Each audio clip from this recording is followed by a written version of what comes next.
आती है।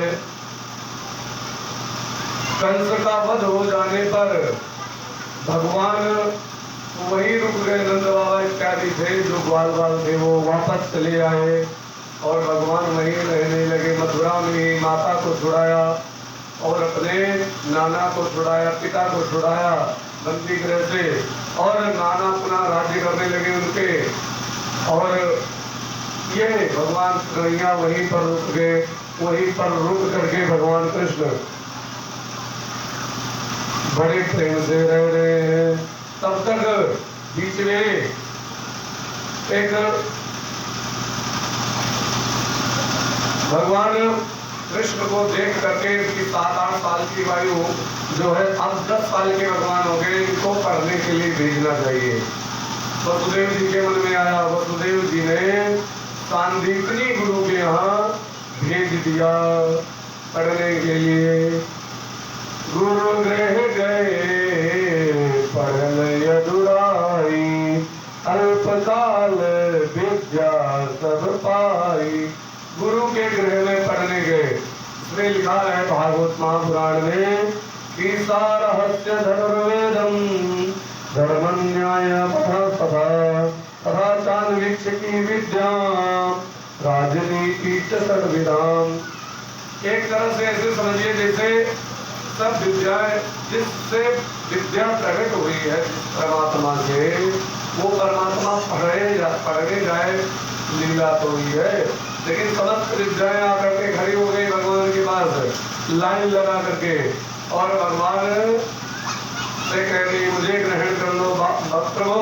एक एक विद्या को ग्रहण करते जा रहे हैं, समस्त विद्याओं को ग्रहण कर लिया और अल्पकाल में। और इधर कंस जब मरा, कंस की 2 पत्नियां थी। जानते कौन कौन सी पत्नी थी? अरे जान लो आज, जो अगर कोई पूछा है कि कंस के बिहार कौन हो रहा तो जाने तो रहो। कंस की 2 पत्नियां थी, एक का नाम था अस्ति और एक का नाम था प्राप्ति। और कंस के ससुर जो था वो मिथिला का राजा जरासंध था। अब ये दोनों बेटियां पहुंची जाकर के अपने पिता से बताया, पिताजी मेरे जो है पति को मार दिया कृष्ण ने। पिताजी ने कहा उसके ऊपर हमला करेंगे। तब पता चला कि वो गुरुकुल में है। पहले अधर्म की लड़ाई नहीं होती थी, धर्म से लड़ाई होती थी। तो कहा गुरुकुल में है, गुरुकुल में आक्रमण करना सही नहीं है, गुरुकुल से पढ़ करके वापस आए तब इनके ऊपर आक्रमण किया जाए। गुरुकुल से पढ़ करके भगवान कन्हैया वापस आए, और जब आए तो जरासंध ने आक्रमण करने का प्रयास किया। लिखा है 16 बार जो है जरासंध ने आक्रमण किया। 7वें बार में ब्राह्मणों को बैठाया और बैठा करके ब्राह्मण लोग जो है कोई पाठ कर रहा है, कोई माला जप रहा है, कोई कुछ जो है इत्यादि का ऐसे अनुष्ठान में बैठा करके उसके बाद भगवान के ऊपर आक्रमण किया। तब किसी ने पूछा था महाराज जब 16 बार तक जीती है तब जरासंध को मार देना चाहिए था, भगवान मारते क्यों नहीं थे? तो भगवान गीता में कहते हैं कि मैं यदा यदा हि धर्मस्य ग्लानिर्भवति भारत अभ्युत्थानं धर्मस्य तदात्मानं सृजाम्यहम् पवित्राणाय साधूनां विनाशाय च दुष्कृतां धर्म संस्थापनार्थाय संभवामि युगे युगे। अरे इसी श्लोक का वर्णन गोस्वामी बाबा ने चौपाई में किया है। जब जब होए धर्म की हानि बाढ़े असुर अधम अभिमानी, तब तब प्रभु धरि विविध शरीरा हरहि कृपा निधि सज्जन पीरा। जब जब अधर्म बढ़ता है तब तब परमात्मा अवतार धारण करता है। तो भगवान इसलिए कि जरासंध के पास जितने दुष्ट हो, जितने राक्षस हो, सबको बटोर करके लाता था भगवान यहाँ। जय जय सीताराम। उसके बाद फिर बटोर करके लाता था इकट्ठा करके फिर जय जय सीताराम, फिर बटोर करके लाता। ऐसे 16 बार उसने सेना इकट्ठा की और 16 बार भगवान ने उसे हरा दिया। इसीलिए किसी ने पूछा था भगवान से, भगवान ने कहा वो दुष्टों को भला ढूंढ करके लाता है और हमें दुष्टों को ढूंढना पड़ता, तो हमारा एक काम कर रहा है जरासंध, दुष्टों को ढूंढ लाता है और उनका वध मैं करता हूँ। तो भगवान ने जरासंध को 16 बार हराया। 17वीं बार ब्राह्मणों को बैठा करके उसके बाद आक्रमण किया, ब्राह्मणों को अनुष्ठान में बैठाया और बैठा करके तब आक्रमण किया। तब होता क्या है, भगवान वहां से भाग जाते हैं और भगवान का वही नाम पड़ा, एक रणछोड़, बोले रणछोड़ भगवान की। और इधर भगवान भागते भागते, अच्छा एक काल यवन को पीछे लगा देता है। काल यवन पीछे पीछे जाता है। राजा मुचकुंद सोए हुए थे एक गुफा में, भगवान वहीं पहुंच जाते हैं। राजा मुचकुंद जो थे ये भगवान ये देवताओं की तरफ से दैत्यों से लड़ाई किए थे, युद्ध किए थे। तो कहा हम थक पहुंच गए हैं, हम सोना चाहते हैं। इंद्र ने कहा तथा तो आप सोइए, लेकिन मुझे कोई जगाए ना। ठीक है, आपको कोई जगाएगा तो आपकी दृष्टि पड़ेगी, वो भस्म हो जाएगा। अब राजा मुचकुंद सो रहे थे, भगवान पहुंचे। एक तो राजा मुचकुंद को जगाना था और दूसरा काल यवन को मारना था। भगवान ने अपना पीताम्बर उठा करके राजा मुचकुंद को पढ़ा दिया। पढ़ाने के बाद भगवान छिप गए। वो आया, उसने सोचा कि कन्हैया ही नाटक बना करके खड़ा हुआ, खींच करके लात मारी जैसे काल यवन ने, और पीताम्बर खींचा तैसे जो है राजा मुचकुंद खड़े हुए, जैसे उनकी आंख जो की दृष्टि पड़ी काल यवन के ऊपर, तैसे काल यवन जल करके भस्म हो गया। बोले वृंदावन बिहारी लाल की।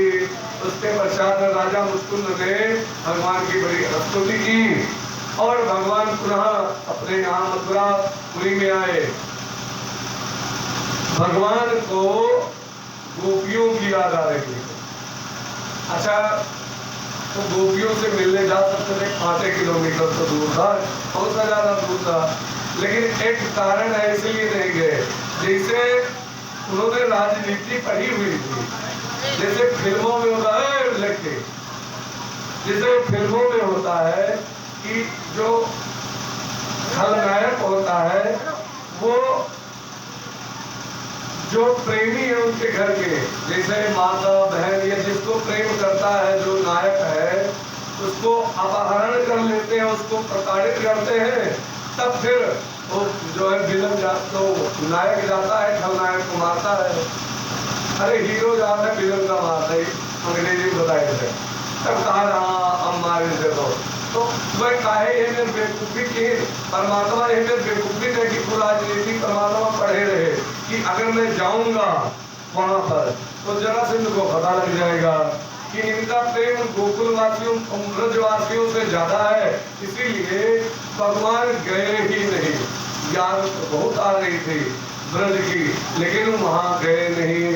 एक दिन भगवान रात के समय भोजन कर रहे थे, भोजन करने बैठे और माता देवकी भी बड़ा प्रेम करती थी और देवकी के बड़े पुत्र ये हो गए थे। जितने छोटे पुत्रों को मारा था कंस ने, तो सबको वापस ला करके दे दिया था भगवान ने, और सबसे बड़े ये हो गए भोजन दिया और ये 56 प्रकार का भोजन भगवान के सामने आया। और फिर देवकी ने सोचा कि इसको माखन और मिश्री बहुत पसंद है, बचपन में खाया करता था। माखन और मिश्री एक कटोरी में लेकर के जा करके दे दिया। जैसे भगवान ने माखन मिश्री देखा, ऐसे एक और थोड़ा था खाने के लिए, और जैसे माखन मिश्री देखा तैसे जो है भगवान भूल गए, जो है उनके मन में वहां की याद आ गई ब्रज की कि मैया भी मुझे ऐसे ही माखन खिलाया करती थी बड़े प्रेम से। आंखों से आंसू गिरने लगे, उठ करके तुरंत चले गए दूसरे महले पर अर्थात छत पर, और वहीं पर खड़े होकर के जो है उनकी आंखों से आंसू गिर रहे हैं। ये प्रेम है गोपियों का, परमात्मा से अनन्य प्रेम था, तो आंखों से आंसू गिर रहे हैं। अब उद्धव जो थे भगवान के चाचा के बेटा थे, और उद्धव और भगवान की आयु लगभग बराबर की थी। और माता ने सोचा पता नहीं क्या कारण है, क्यों रो रहा, ये भोजन छोड़ करके चला गया। देवकी ने कहा है उद्धव जाओ देखो जाकर के, तुम्हारी और उसकी मित्रता बहुत है, जाकर के देखो क्यों ये भोजन छोड़ करके चला गया। देखा तो भगवान की आंखों से आंसू गिर रहे थे। उन्होंने पूछा तो अरे परब्रह्म परमात्मा होकर के आपके आंखों से आंसू, ये मैं मान नहीं सकता प्रभु, ये कैसे हो सकता है। मुझे गोकुल की याद आ रही है, ब्रजवासियों की याद आ रही है। प्रभु मैं जानता हूँ, मेरे गुरु है बृहस्पति जी, और बृहस्पति ने मुझे ब्रह्म ज्ञान का उपदेश दिया है, और उन्होंने बताया था कि वसुदेव और देवकी का पुत्र वो साक्षात ब्रह्म परमात्मा ही आएंगे, और वो आप परमात्मा हो। लोगों को मोहित करना, मुझे आप मोहित नहीं कर सकते, मैं ज्ञानी हूँ। भगवान ने कहा, मन में सोचा पहले इनका ज्ञान का अभिमान दूर करना पड़ेगा। जो है उद्धव जी नहीं, फिर उद्धव जी से कहा, भगवान कह रहे मुझे याद आ रही है गोपियों की, और इसीलिए मेरी आंखों से आंसू आ रहे हैं। एक बात बताए, जो जिसको याद करता है उसको उसकी याद आती है, पक्का है। जो जिसको याद करता है उसको उसकी याद आती है, और जो जिसको नहीं, जैसे यही जो महापुरुष है वो समझ जाते हैं, जो भगवान की तरफ चलने वाले हैं वो समझ जाते हैं। जैसे आपको अचानक किसी की याद आ गई, रिश्तेदारी में फलाने जो है यहीं रहे, याद आ गई, तो जैसे याद आएगी ऐसे जानते हैं उसने याद किया है तभी याद आ रही है, पक्का है। जो उसने नहीं याद किया तो आपको याद नहीं आती। एक संत ने, बिंदु जी ने लिखा, जिसे एक बार जीवन में प्रभु का प्यार मिलता है, जिसे एक बार जीवन में प्रभु का प्यार मिलता है, उसे बस आंसुओं के हार का उपहार मिलता है, उसे बस आंसुओं के हार का उपहार मिलता है।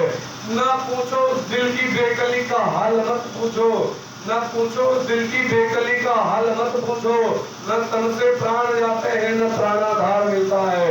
जहाँ कुछ दूर रहने पर भी पता नहीं क्या क्या बातें होती हैं, दूर रहने पर भी न जाने क्या क्या बातें होती है। जब हृदय से तार से उस हृदय का तार मिलता है, जहाँ कुछ छल चलाता अश्रुबिंदु जल दिखलाई दे, उसी मानस में वह श्यामला सरकार मिलता है। तो वो परमात्मा सबके मन में बैठा हुआ है। इसीलिए अब उद्धव जी से कहा, हे उद्धव, हमें जो है भगवान की वहाँ की याद आ रही है। कहाँ की याद आ रही है? कहाँ मुझे ब्रज की याद आ रही है। उद्धव कहने लगे, उद्धव से भगवान, तो भगवान ने कहा, उन्होंने कहा प्रभु लोगों को माया में फंसाइए, मैं माया में नहीं आपके पढ़ने वाला।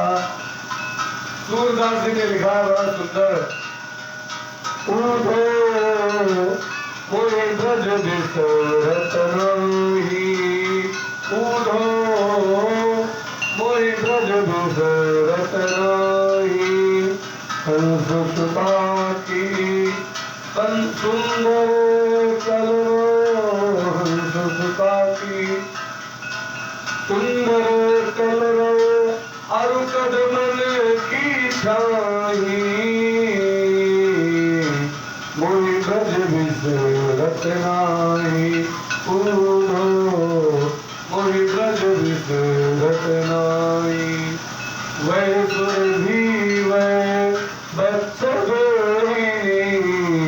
फिरत दुहावन जाही, वह सुरभि वह बच्चन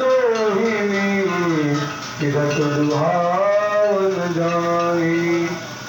ग्वाल बाल सब करत कुलाल, नाचत गए गल बांधी, उद्धव मोहि ब्रज बिसरत नाही, उद्धव मोहि ब्रज बिसरत नाही।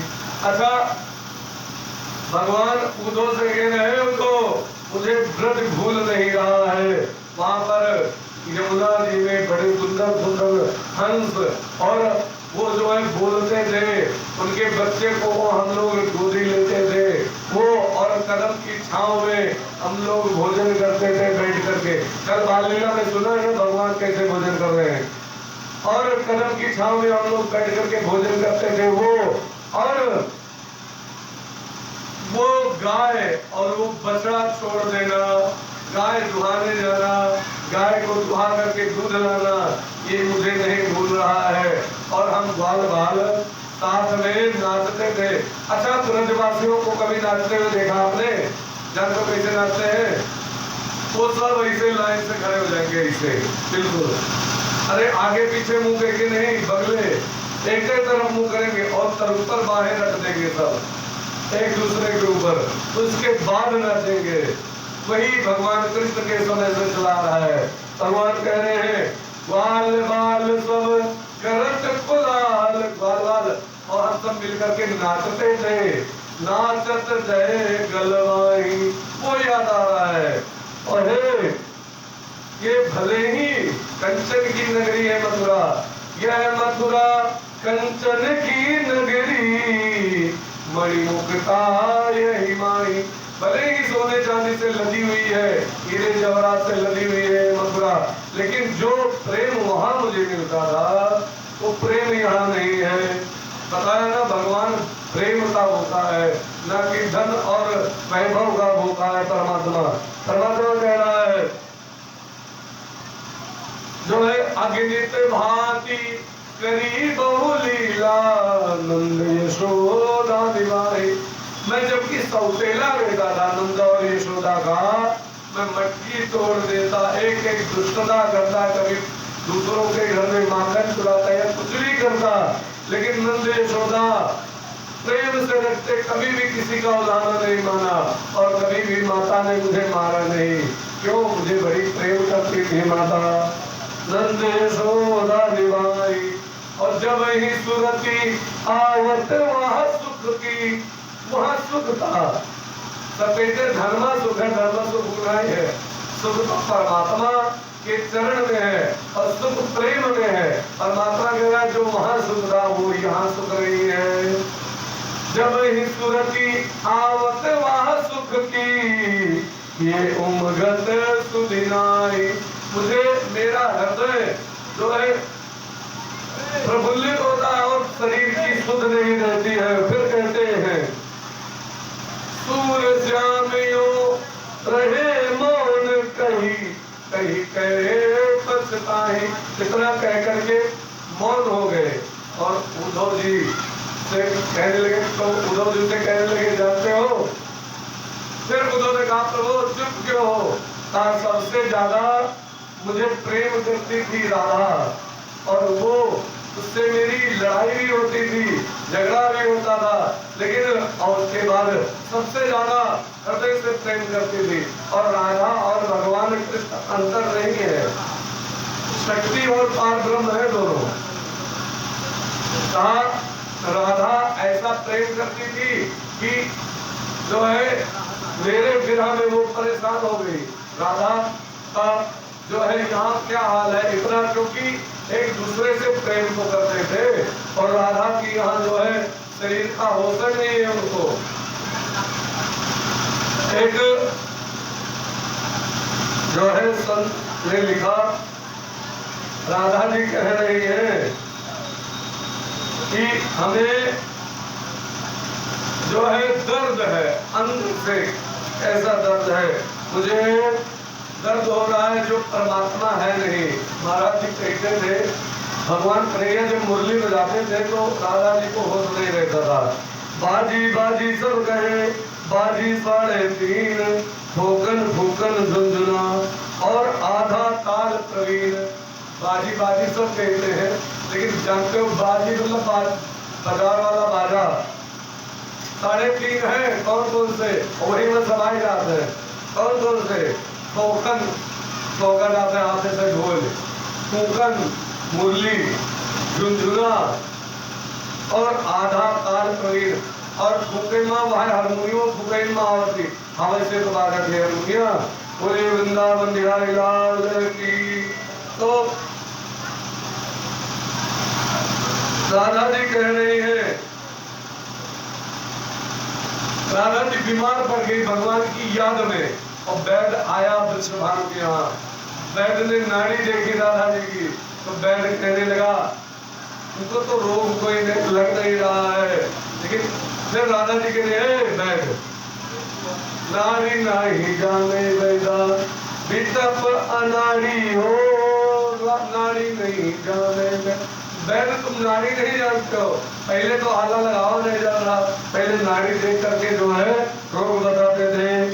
फिर क्या काम मुझे जानते हो कौन सा पीर है, जमुना किनारे ठाड़े पहले कुसुम सारी हो, नंद जी के बेटा देखो बाण ने न मारी हो, नारी नहीं जाने बैदा बिटप अनाड़ी हो, नारी नहीं जाने बैदा। और फिर कहने लगे तुम्हारी बूटी कुछ काम नहीं करेगी, बूटी सब झूठी भई औषधि नकारी रे, नारी नहीं जाने बैदा बिटप अनाड़ी हो। जाओ बैदा अपने घर, बैठते करे तुम जाओ अपने घर, तुम कुछ नहीं जानते हो, जाओ बैदा अपने घरे, जाओ बैदा अपने घरे हमें पीर भारी हो, नारी नहीं जाने बैदा।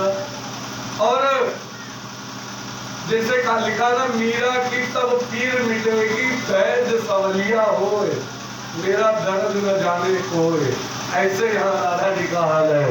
राधा जी कहने लगी पुरुषोत्तम प्रिया वैद हमारे, उन्हीं का बुलाए दिखाओ मोरी नारी हो, नारी नहीं जाने बैदा बिटप अनाड़ी हो, नारी नहीं जाने बैदा। क्योंकि राधा जी भगवान के विराह में उनकी तबीयत खराब हो, सोचो उनको बिल्कुल शरीर का होश नहीं, और भगवान यहाँ उद्धव से कह रहे हैं, उद्धव जानते हो इतना प्रेम करती थी गोपियां, मुझे इतना प्रेम करती थी। एक जो है संत ने लिखा, विक्रेतु कामा किल गोप कन्या, मुरारी पादार्पित चित्तवृत्ति, दध्यादिकं मोहावसाद गोचर गोविंद दामोदर माधव की। अब इस श्लोक का हिंदी में व्याख्या किया एक संत ने। क्या एक बार गोपियां आई, अब ये प्रेम की बात बताया, पहले तो नाड़ी का ही जाने में जब प्रेम की बात बताया, अब झगड़े वाली बात, राधा और भगवान कृष्ण का झगड़ा कैसे हुआ, क्या क्या झगड़ा हुआ आपस में, वो बता रहे हैं लोक जोग। तो कहा बरसाने से गोपियां दही लेकर के आई बेचने। अच्छा नंदगांव में दही की कमी थी, 7-9 लाख गाय नंद बाबा के, और उनके यहाँ दही की कमी, लेकिन ये दही बेचने आई। विक्रेतु कामा किल गोप कन्या, गोप की कन्या दही बेचने आई। दध्यादिकं मोहवसाद, इसका हिंदी में अर्थ किया, या ब्रज में सखी देखो री टोला, या ब्रज में सखी देखो री टोला। ध्यान देंगे, ये कथा ध्यान से सुनेंगे तो आनंद हो जाएगा, बड़ी सुंदर कथा है, और ये संतों से लेकर के मिला करके जोड़ करके बनाई गई है। वैसे चाहे कोई जो है किसी विद्वान के पास ये कथा हो, तो सबके पास नहीं है, किसी महात्मा से हमने आग्रह करके उनसे लिया था, हमें बड़ी अच्छी लगी थी। या ब्रज में सखी देखो री टोना, इस ब्रज में मैंने टोना देखा, गोपियां कह रही हैं, ले सिर मटकी चली ग्वालिनी, रास्ते में मिले नंद जी के छोना। या ब्रज में सखी देखो री टोना, या ब्रज में सखी देखो री टोना, सिर पर मटकी लेकर के ली, और रास्ते में नंद बाबा का छोरा मिल गया, और नंद बाबा का छोरा मिला, तो नंद बाबा के छोरा को देख करके जितनी गोपियां भी मोहित हो गई। बताया ना, भगवान की मुस्कान में जैसे भगवान मुस्कुराए मोहित हो गए, उनको याद ही नहीं रहा हम क्या लिए क्या बेच रहे हैं। वो कहने लगी, अरे ले लो रे कोई श्याम सलोना, या ब्रज में टोना। दधी कर नाम बिसर गई ग्वालिन, दही का नाम भूल गई। कह रही थी दही ले लो, वो भूल गई। क्या कहने लगी? अब मेरे कन्हैया ले लो, कन्हैया ले लो। तो क्या कहने लगी गोपियां? नदी का नाम बिसर गई ग्वालिन, और ले लो री कोई श्याम सलोना। या ब्रज में सखी देखो री टोला, या ब्रज में सखी देखो री टोला। तो भगवान कहते अरे दही बेचने आई हो तो दही बेचो, हमें काहे बेचने लाती हो? हम बेचने वाली चीज हुई, हमें क्यों बेच रही हो? तो भगवान गोपियां कहने लगी, भगवान कह रहे हैं, रसकान जी ने लिखा, आई आई हो ब्रज में दधी बेचन, बेचे चाहब तो बेचे कहियो। जानती हो हम प्रधान के लिखा हुई और पूरे गांव पर हमारा अधिकार है। आई हो ब्रज में दधी बेचन, और बेचे चाहब तो बेचे कहियो। लई हो चुकाए सब दिन के, रस खान भरे मन मापच कहियो। जब ऐसा कहा, जो तुम्हारी जो मुझे बेच रही हो, ये सारे दिन का मैं चुकता कर दूंगा।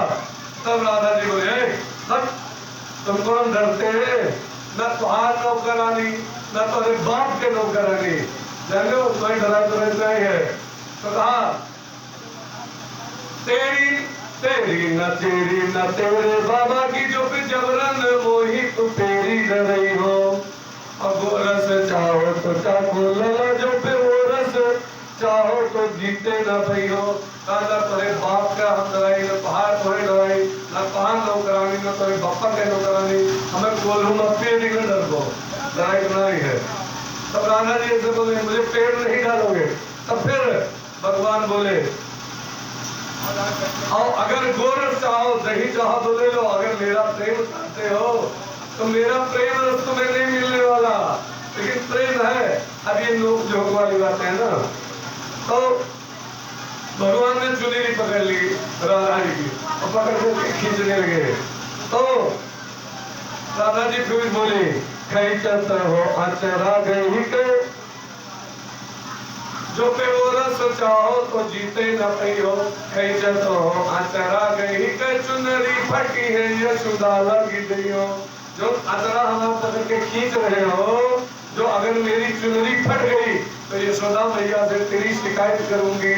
चुनरी फटी है यशोदा लगी गई हो। और जानती हूँ हार जो पहने हैं, जो ऊट उड़ेगा, तोड़त हार हजार के, यह दंड भरे मन मापच तैयो। जानते हो कितना महंगा है जो मेरा हार टूटा? जानते हो कितना महंगा है? कितना महंगा है? एक मोती तुम खरीद नहीं सकते हो, चाहे जितने जो पैसे वाले हो। एक मोती के मोल करो तो फिर नंदे यशोदा का बेटे न पइयो।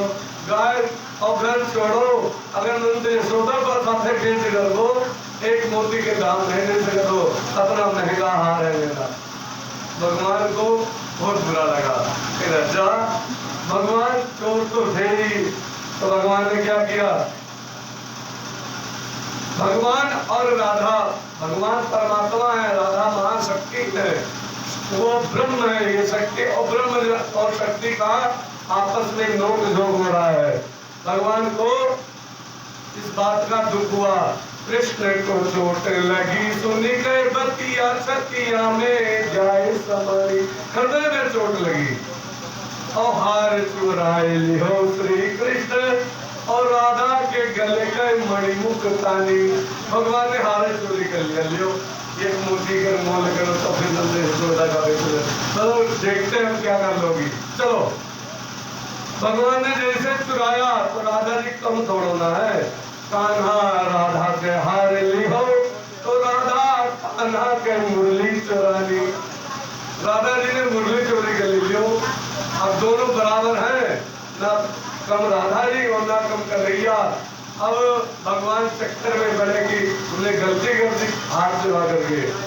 तो भगवान पहुंचे, कृष्ण पड़े बड़े चक्कर में, वृषभानु सुता से बोले हैं वाणी। वृषभानु सुता अर्थात राधा जी से जाकर के बोले, अच्छा अपन काम हो एक बार बता दे, तेरे से आपन काम कराए हुए तो जानो बड़े प्रेम से बोले कि काम तो हो जाए और जो कहूँ ईट के बोलो तो अगला करीना पकता है जाने रहो कि भगवान ये बताओ है कि अपना काम कराना चाहिए, कोई सामान लेना चाहिए